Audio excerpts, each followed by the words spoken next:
கர்த்தருக்கு ஸ்தோத்திரம். ஆண்டவராகிய இயேசு கிறிஸ்து உங்கள் ஒவ்வொருவரையும் ஆசீர்வதிப்பாராக. இந்த நாளிலும் கர்த்தர் நம்மோடு பேசுகிற வார்த்தை 2 நாளாகமத்தின் புஸ்தகம் 14ஆம் அதிகாரம் 11ஆம் வசனம். ஆசா தன் தேவனாகிய கர்த்தரை நோக்கி கூப்பிட்டு, கர்த்தாவே, பலமுள்ளவனுக்காகிலும் பலனற்றவனுக்காகிலும் உதவி செய்கிறது உமக்கு லேசான காரியம்.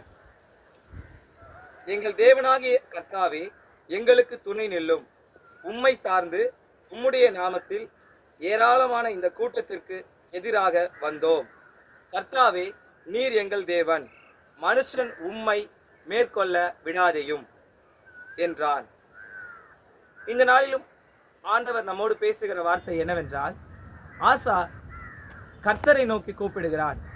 இந்த வசனத்தின் முதல் பகுதியிலே பலமுள்ளவனுக்காகிலும் பலனற்றவனுக்காகிலும் உதவி செய்கிறது உமக்கு லேசான காரியம் என்று அவர் சொல்லுகிறார். இந்த நாளிலும் நாம் ஒருவேளை பலவீனப்பட்டு இருப்போமானால், பலனே இல்லை என்று சொல்லுகிற நிலைமையிலே நாம் காணப்பட்டாலும், ஆண்டவராகிய இயேசு நம்மை பலப்படுத்துவதற்கு, நமக்கு உதவி செய்கிறதற்கு அவர் வல்லவராய் இருக்கிறார். அவருக்கு லேசான காரியம். இந்த யுத்தத்திலே ஆசா ராஜா ஜெயம் எடுத்ததை நாம் வேதத்தில் பார்க்கிறோம். கர்த்தர் இந்த நாளை நம் எல்லாருக்கும் ஆசீர்வதித்து தருவாராக.